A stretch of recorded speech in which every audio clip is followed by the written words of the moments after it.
So when the film came out on like DVD, Blu-ray, physical release, I was like, I finally need to see this because everybody talks about it and stuff. So I finally watched it, and I didn't expect to actually relate to it as much as I did, even though it had to deal with like, I know it like had to deal with homosexuality and stuff like that, but I was like, it seems like it is also very much about like the like Black experience in America too. But it was really interesting to explore that just because it has to do with a very specific kind of story, there's still elements to it that are relatable no matter who you are, which I thought was really exciting to see. Got a dope flow in my patience only makes me ice cold. It's been a while, your friends have only told me your resentment towards us just makes me lonely. Question. Hi Matt, welcome back to my podcast, which is called Spoiler Alert with me, Cinephile Sanket. So Matt, this time we are discussing a queer cinema film since this is a Pride month. And so we're discussing Moonlight, which is co-written and directed by Barry Jenkins, and which stars Mahershala Ali and I don't know what's the actress name is Janelle Monáe, Naomi Harris, yeah, Rose. Exactly. So all those people. So first of all, Matt, when did you watch this film for the first time ever? And like when you watched this film, what was the experience like? And compared to, since you mentioned that you rewatched this film, what was the experience now? Well, this came out in 2016, and during that time I wasn't really watching a ton of movies. I got like sober in 2017, and I was like, I'm gonna dive back into movies and stuff. So when the film came out on like DVD, Blu-ray, physical release, I was like, I finally need to see this because everybody talks about it and stuff. So I finally watched it, and I didn't expect to actually relate to it as much as I did, even though it had to deal with like, I know it like had to deal with homosexuality and stuff like that, but I was like, it seems like it is also very much about like the like Black experience in America too. And I was very curious to see just like how that would play out, because you don't see a lot of that, especially in America. It's something that is homosexuality is something that is dealt with, like especially coming of age, is very difficult for many people, and like, and in the Black community as well, which is something I don't feel comfortable really speaking upon because it's not my experience. But as you see from the film, it's there's a lot of like, you have to try to be brave, you got to act tough, you got to like defend yourself against this world that's already against you from when you're born. And then on top of that, you're also gay. And it's like, so you have all this other stuff of like, the world's against you for being Black, and now the world's against you for being gay, and having, this character's own community kind of reject him in a way that he didn't expect or even want specifically. So when I was watching it, I definitely felt those kind of feelings of growing up gay, because I myself am like identify as gay and non-binary, so I use they them pronouns. And to grow up in a community that doesn't really fully want to understand or even support people like that, it's difficult. But not to say my experience is anything like this character's, because they went through a fucking hell a lot more than I did. But I did connect to like the relationship between him and his mother, which was interesting because they were kind of at odds with each other, not really based on the sexuality stuff, but she was going through her own issues as like, being addicted to drugs, and then he ends up meeting her drug dealer, forming a good like kind of father-son relationship, then realizing he's the one supplying her with this terrible thing that makes her into this terrible person. So like the different conflicts with that were very interesting to see. And I connected with the character a lot, with just in a weird way of like having this best friend relationship with someone, he thought was straight. And, eventually we see that there's like some like a sexual side between the two of them, and they kind of explore that really briefly, and then we see the other friend basically reject him as a friend just to stay on top.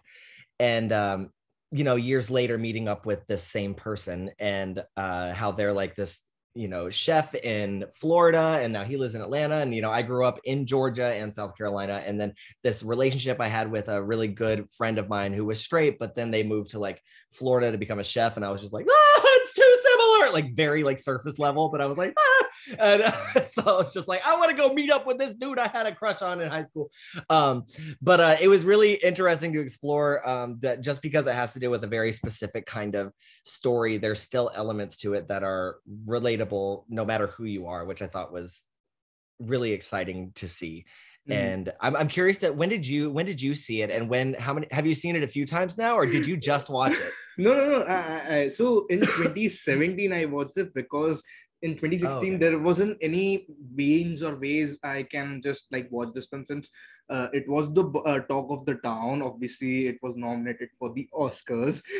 So that's the reason it was quite famous. And this was my first year as to just follow the Oscars and follow the Hollywood films in general. That's the main reason I got to know about this film. And that was like your first year?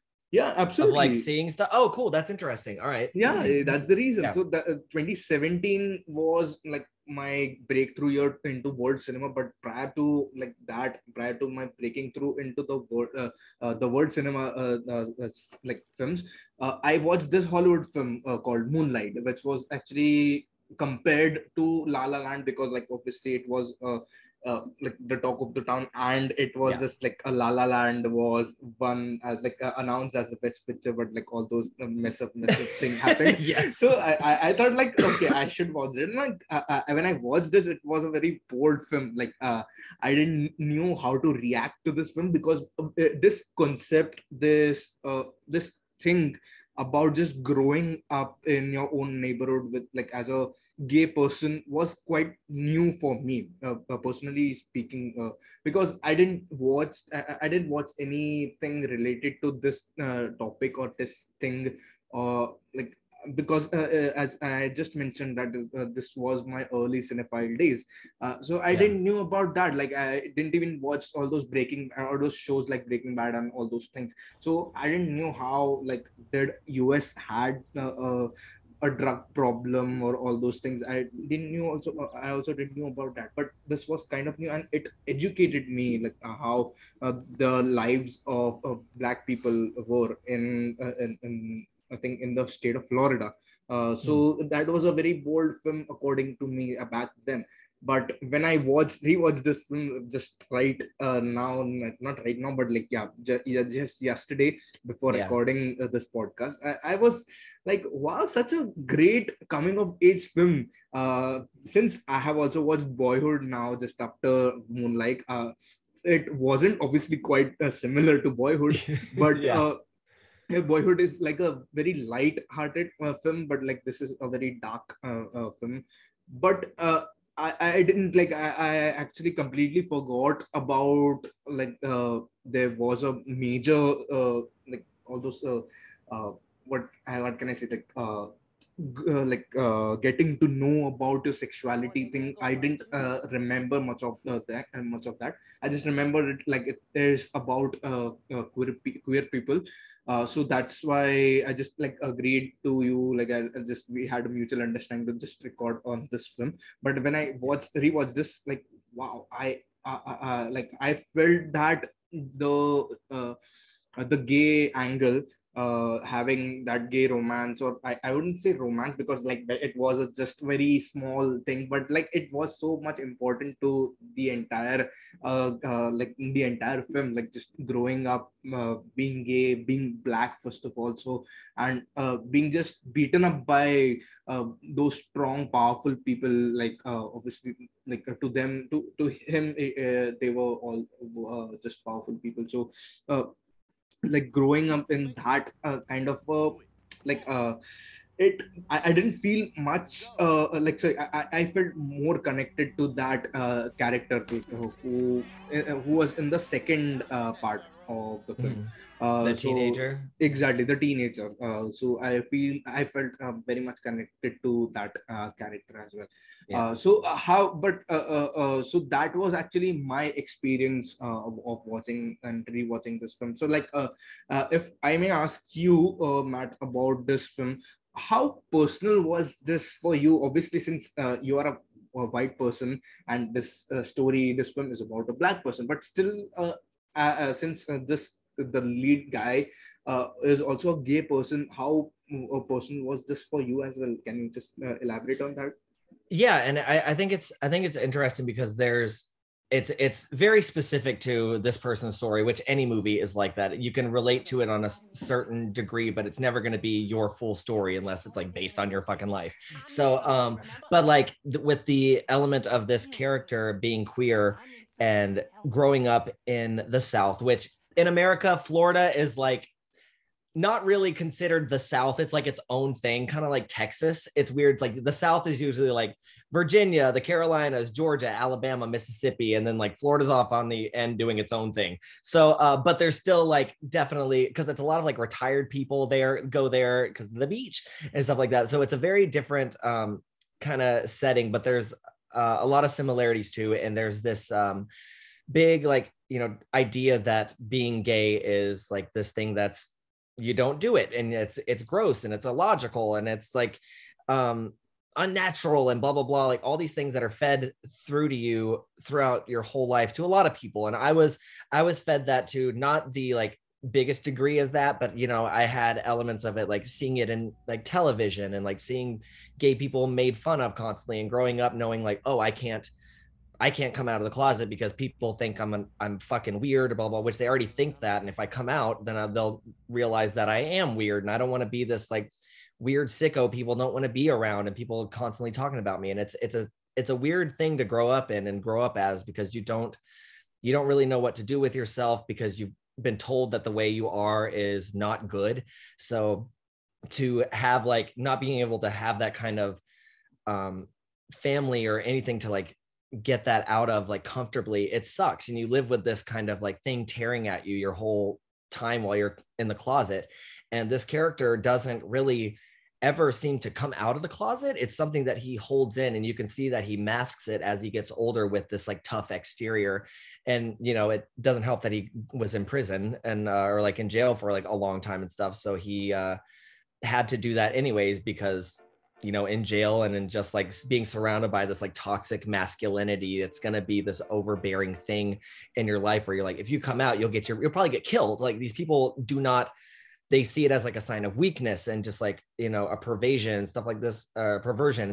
And it's like, it's scary. And even though this also has to do with like being gay and growing up gay and growing up, it's also like about being gay in like the Black community and like how, you know, you're, like I said at the beginning, like you're told that right as you're born as like being Black is like, you got to kind of be on the defense all the time because you're growing up in a world dominated by white people. So you already have to make sure that like you're ready for stuff. And like, if you're going to come out as gay, you're becoming weak. Or if you're maybe giving into this lifestyle that could be seen as some kind of like white influence, which is stuff I've heard before. Not to say that's like the heavily dominated conversation with it, but it does come up.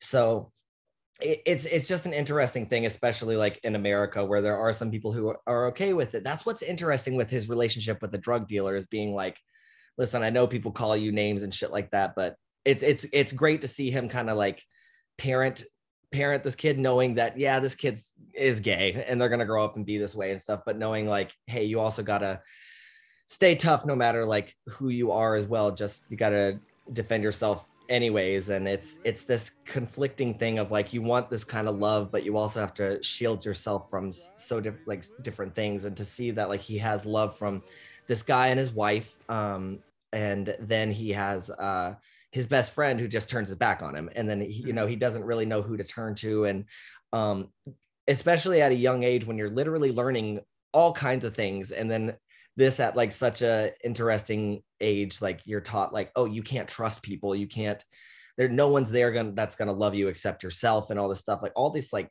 these bad ideas. But it's also like, if you grow up in that situation, you have to be prepared for it. No matter how much you want it to be a certain way, it's not always like that. And it's neat to see him kind of, I think, feel like he can maybe start to become himself at the very end, when he feels that like embrace of his like old best friend, whether it be like in a sexual way, but like it's a loving way. And I think it's just even as like a friendship, and if not just like a sexual way. It's still this like needed thing he desperately needed from someone, is just like the support and love from another person, especially as an adult who's been abused his whole life, mentally, physically, everything. So there's just a lot to it, and there's a lot to unwrap with it, and I think that makes it interesting too, because there's a bunch of different relationships that go into it as well, and nuances, because no one's like really a bad person. It's just they do bad things based on their like circumstances and the way they've been treated by, you know, the generation above them and their own family and friends, and you unfortunately have to adapt, and sometimes that adapting to that kind of stuff can turn into very toxic behavior that you just accept as being a way of life, which is unfortunate as fuck. So but Matt, you know, I actually thought that I just got to know from this rewatch, and like I actually might have to add this, like when he was like he grew up, and like, which is the third part of like the third chapter of this film, like he was actually becoming Mahershala Ali's character, I think, like somewhat, because like he was also starting to build up, and like he's starting to just be the tough guy. Obviously like Mahershala Ali's character was not gay, but he was like selling drugs, and like he was actually like becoming that man who was actually training him to just protect yourself. And like did you also think about things like that, and you could tell that he had such a huge influence on him, because he could tell that this person, though he was doing something bad, he also had control over his life in a way. So he was like comfortable in a way because he had a sort of power that couldn't be taken down from those around him, and I think he saw that as a way of winning. Because he also became more powerful as he got older, but he had to suppress this other side of him that he, you know, I think he desperately wanted to explore, because it was this more loving side of him, but he had to harden himself to the world. And I think he got influenced, good and bad, by this guy who was a drug dealer. And that's why it's interesting to see the characters be so nuanced, where it's like even the mother, who is, you know, you can look at as this like horrendously flawed person, and also like just like a terrible parent, but it's because of the circumstances she's been in, and she's been led to be addicted to drugs. She always has that outlet thanks to these people, and it has turned her into a you know, an addict. And the people who become addicts, it turns them into people that they really aren't, but it's a, you know, a disease that takes over. And I think you can kind of say that about like toxic masculinity as well. It's like, it's a kind of a disease that takes over you, and it's hard to fight against it. And, you know, if you surround yourself with that kind of environment constantly, you never know anything else. That's why, like, when he's like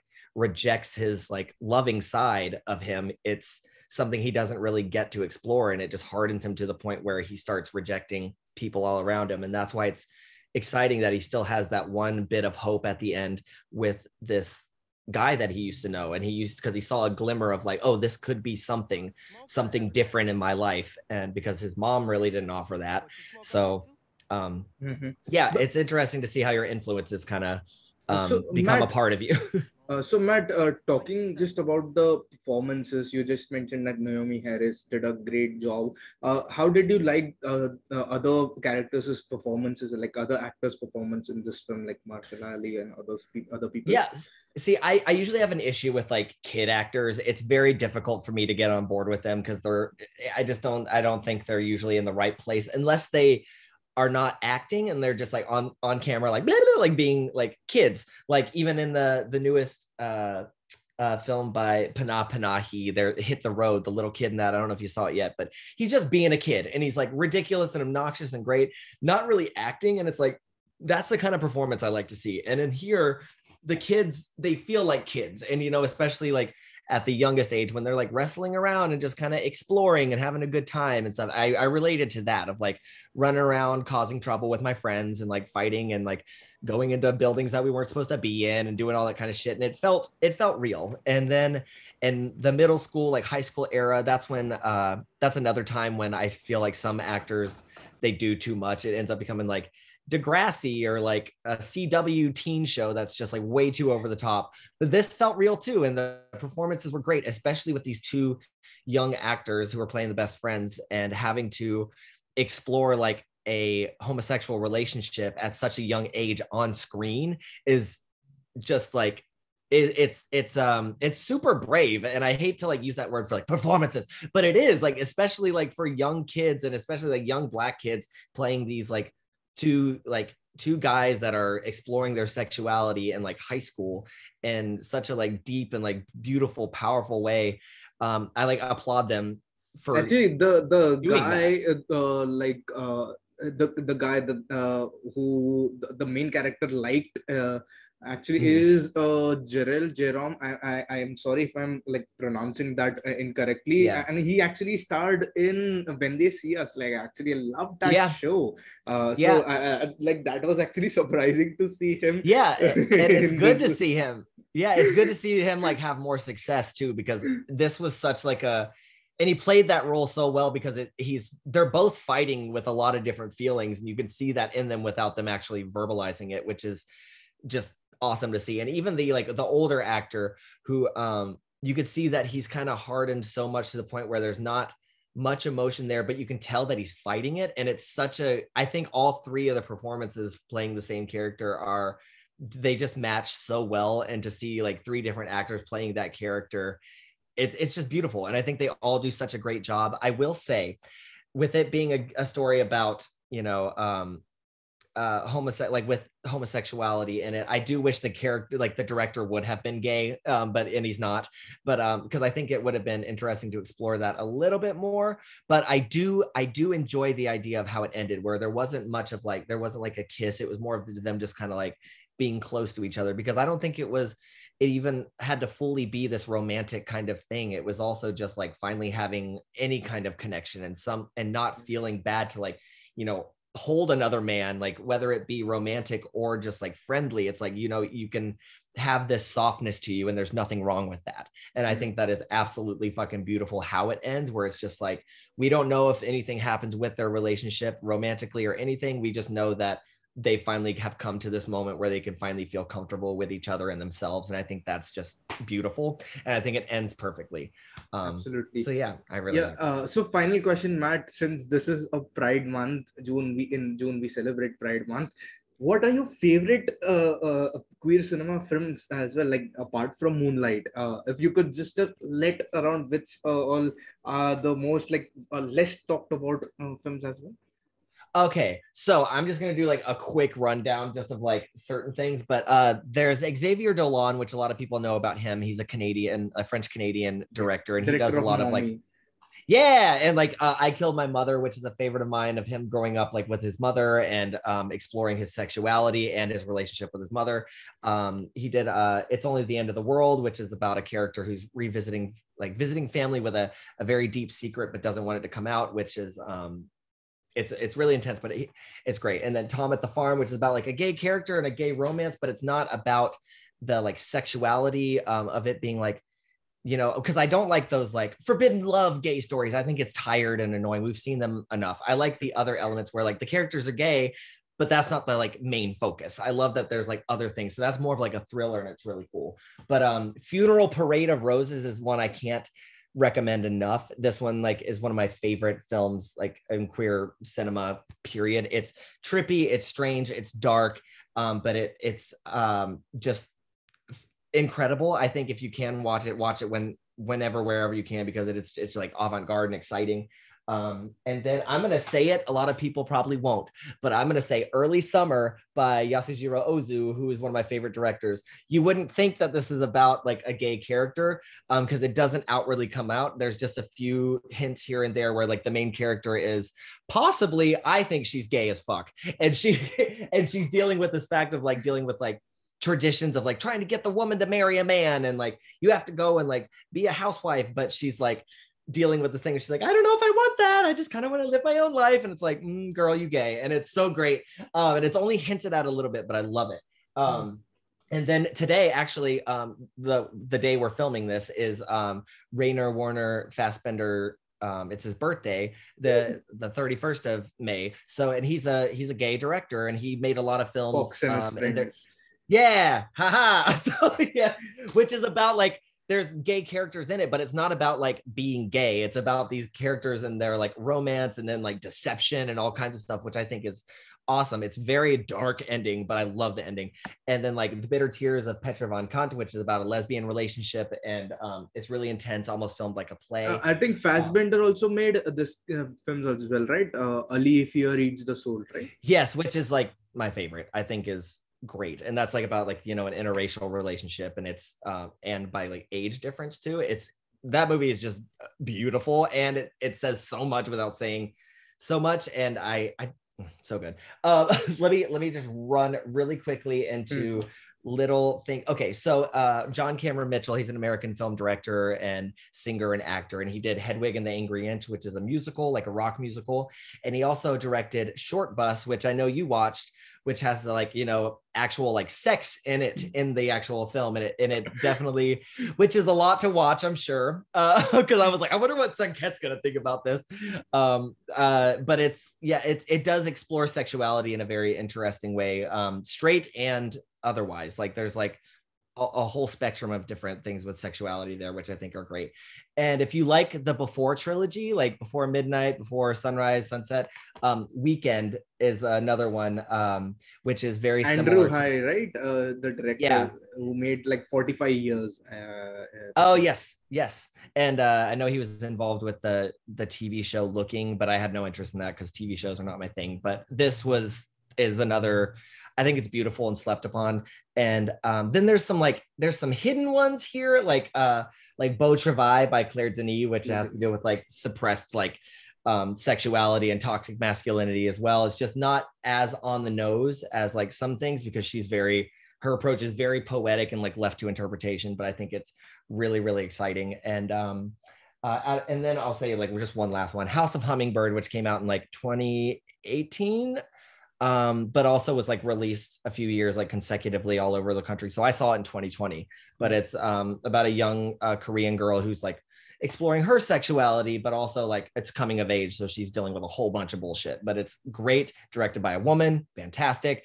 So there's a bunch of other things. Before I would like, is there any that you also recommend? Any others that you I'm actually doing like a Pride Month celebration on my podcast, like the entire month. So I've recorded Blue is the Warmest Color. I've recorded for The Favorite, and I've recorded so it's a Hindi film called Aligarh, like it's a name of the city. So Aligarh, I would like to talk about just a few seconds. Like it's about a professor who comes out as gay, and what happens is he's been when he has sex with a person, a man, he against his will, he was filmed by some people. Like he was actually some people just break into his house and just film him doing his sexual activities. Oh God. So that's about like how he faces backlash. He's actually a professor, so like he gets fired from his university as well, and like how this journalist actually uncovers this like the story, and like he tells the story to the entire country. So it's about, and it's a real story. It happened in 2009. And what's it called again? Aligarh, Aligarh. It's phenomenal. It's beautiful. I would love to watch about it since like, but sadly it's in Hindi, so you won't be able to understand it, but you can also watch this film. It's a beautiful film with subtitles. It has subtitles in it, so I that's think awesome. Watch it as well. But still, I don't have any like that much of recommendations in this film, since I might have I haven't watched that kind of like that many films compared to you, but but these are like some of like those films. I won't say Call Me by Your Name is one of them, but like I don't think Call Me by Your Name is a pure cinema film, bro. Like it is actually a film about first love, so I won't recommend. It can be both. It can be both. You know, exactly. That's the beauty of cinema, bro. Yeah, great. Absolutely, that's so great. Yeah, but Matt, thank you so very much for coming. Like, I actually approached people, and people told me that just call a queer person as well on this podcast, and I said to everyone, I have Matt. Matt is coming to my podcast already. So I was the token gay. Yeah, but like not obviously not. No, for sure. Yeah, obviously, but like Matt is all time ready to talk about films. Yes, anytime. So that's the main reason. Thank you. I'm having you all the time, bro. So yeah, I'll see you in another video as well. Anytime. Thank you so much. Thank you so much. Happy Pride Month. Happy Pride Month to you as well. All right. Thanks.